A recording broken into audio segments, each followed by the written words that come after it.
안녕하세요. 반갑습니다. 오늘은요, 저명한 신학자 톰 라이트의 통찰을 좀 빌려서 우리의 수고가 왜 결코 헛되지 않은지, 바로 그 하늘나라의 상급에 대해서 같이 한번 이야기 나눠보려고 합니다. 사역을 하다 보면 문득 이런 질문이 훅 들어올 때가 있죠. 내가 지금 이 사람을 위해 기도하고 또 말씀을 준비하고 이 소그룹을 섬기는 이 모든 일이 정말로 의미가 있는 걸까? 특히 몸과 마음이 지치고 힘들 때면 이런 고민이 더 깊어지는 것 같아요. 네, 많은 분들이 바로 이 두 가지 감정 사이에서 힘들어 하시더라고요. 한편으로는 이게 다 무슨 소용인가 싶은 그런 탈진 상태에 빠지고요. 또 다른 한편으로는 내가 혹시 상급을 바라는 건 너무 이기적인 생각 아닐까 하는 죄책감을 느끼기도 하죠. 그런데요, 성경은 이 두 가지 고민에 대해서 정말 아름다운 답을 우리에게 주고 있습니다. 자, 이 문제의 답을 찾아가려면요, 가장 먼저 우리가 상급이라는 단어에 대해 흔히 가지고 있는 오해부터 바로잡을 필요가 있어요. 성경이 말하는 상급은 우리가 막연히 생각하는 것과는 좀 다를 수 있거든요. 보통 우리가 상급하면 딱 떠오르는 게 바로 이 왼쪽 같은 이미지예요. 뭐랄까, 내가 이만큼 일했으니까 딱 그만큼 계산해서 받는 임금이나 월급 같은 거요. 일종의 거래죠. 하지만 성경이 우리에게 보여주는 그림은 그게 아니라 바로 이 오른쪽, 열매에 훨씬 더 가깝습니다. 우리의 수고가 마치 나무처럼 자라서 아주 자연스럽게, 그리고 우리가 쏟은 노력보다 훨씬 더 풍성하게 열리는 그런 열매 말이에요. 그러니까 이건 거래가 아니라 선물이죠, 선물. 톰 라이트가 이 열매로서의 상급 개념을 정말 기가 막힌 세 가지 비유로 설명하는데요.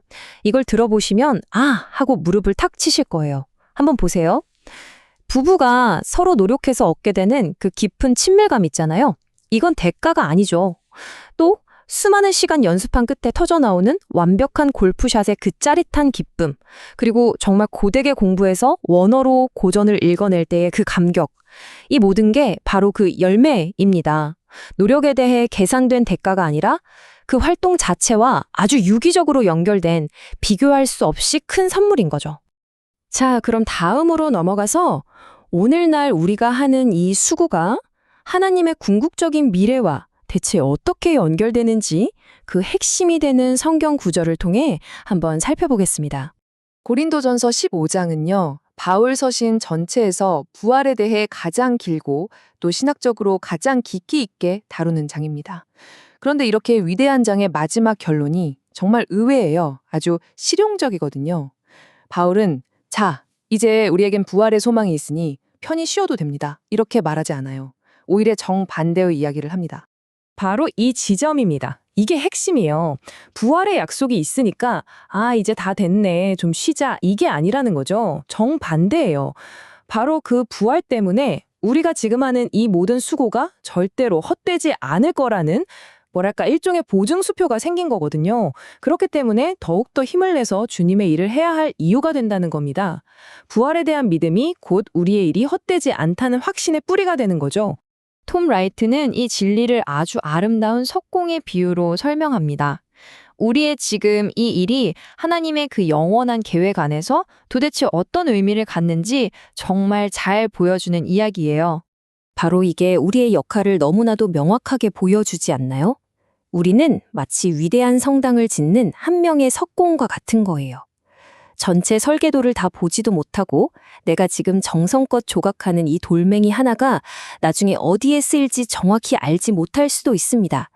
하지만 우리는 위대한 건축가이신 하나님을 신뢰하기 때문에 오늘 나에게 맡겨진 이 돌을 묵묵히 깎아내는 거죠. 맞습니다. 지금 우리가 그리스도 안에서 하는 모든 기도, 또 모든 섬김, 모든 사랑의 행동 하나하나는 결코 낭비되거나 사라지지 않습니다. 그것들이 전부 다 하나님의 새 창조라는 그 위대한 성전의 일부가 되어서요. 그 안에서 더욱 아름답게 향상되고 마침내 완성될 겁니다. 자, 그럼 이 모든 내용을요.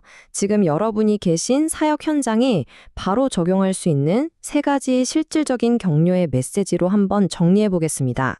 첫째, 절대로 포기하지 마세요. 지금 당장 눈에 보이는 열매가 없다고 해도 여러분의 그 수고는 하나님의 미래에 차곡차곡 기록되고 있습니다. 둘째, 영원한 재료로 사역하십시오. 기도와 말씀, 그리고 한 사람의 삶을 변화시키는 그 관계 위에 세워진 사역은 마지막 날의 불 앞에서도 굳건히 견뎌낼 겁니다. 그리고 마지막으로 상급을 소망하는 것을 부끄러워하지 마세요.